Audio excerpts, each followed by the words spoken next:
As many of you may know, on May 7th, a driver was killed while using Tesla's autopilot.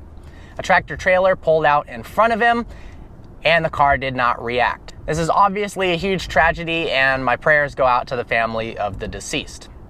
I'm in my Mercedes right now, which features a similar system to Tesla's autopilot. It scans the road ahead, monitors traffic, and tries to maintain the car within the lines. But Tesla, as well as Mercedes, both are aware and publicly state that the systems are not perfect. And there are many preventative measures in place to make sure that you're not fully relying on the system. For instance, in this Mercedes, it has adaptive lane keep assist, and if you're going at higher speeds than 35 miles per hour, every 10 seconds it forces you to put your hands back on the wheel. It plays a chiming noise, and then the car will slow down if you ignore it. Tesla and other automakers are making massive strides forwards to fully autonomous vehicles, but there are some limitations that mean that stepping in your car, having it drive you from your house to work and getting out is a long way in the future.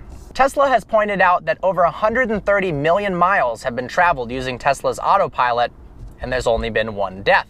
That compares to the US average of 92 million miles traveled per death and 60 million in Europe. So in that sense, computers can be safer than humans, but not when you overstep the boundaries of the capabilities of the computer and do something it wasn't designed to do. Tesla's autopilot is an advanced lane keep assist program that also helps avoid accidents and makes the driving experience a little bit easier. It's a luxury car, so it's a nice additive feature. However, autopilot is not a literal autopilot that can take you from point A to B safely. For instance, there's a red light coming up ahead, and if I am using Mercedes' version of autopilot, and same with Tesla, it can't see the red light. So if you're not paying attention and you're fully relying on the system, it will blow straight through the intersection and you could kill yourself or other people. It can't see street signs. It can't see speed limit signs or stop signs.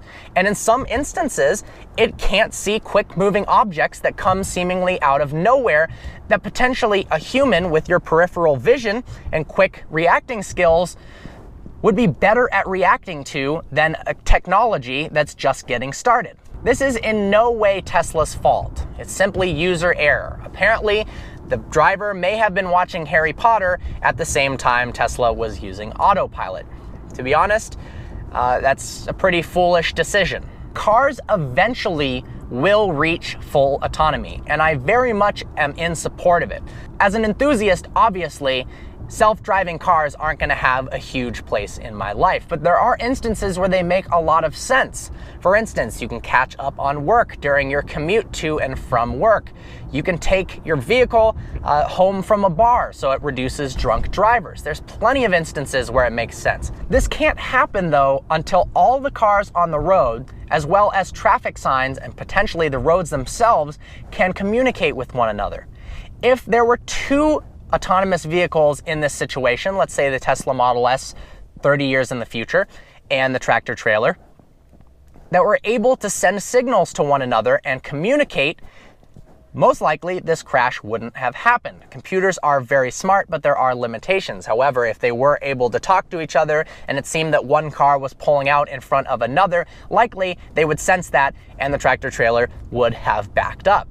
When stop signs and stop lights and speed limit signs can communicate to a vehicle and tell it to slow down, and when guidelines will make sure with some sort of almost electronic force field that cars maintain in their lanes unless a lane change has been activated by either the vehicle itself or the user, you can't have a fully autonomous vehicle. It's not safe. Computers will be better than humans at driving. There's no doubt about it. If every car on the road was fully autonomous, there would be no traffic. Cars could go closer together. You could have more cars on the road. There would be very, very, very, very few accidents.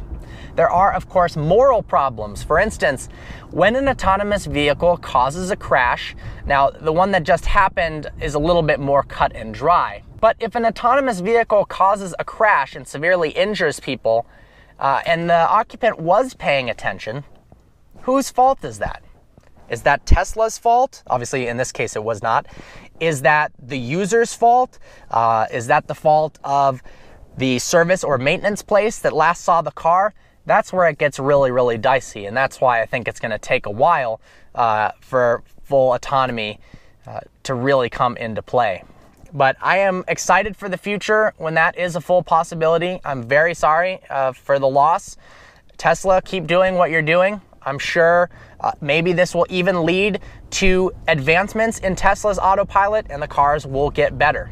I hope you enjoyed this video. Like always, please browse our channel and subscribe. I look forward to seeing you next video.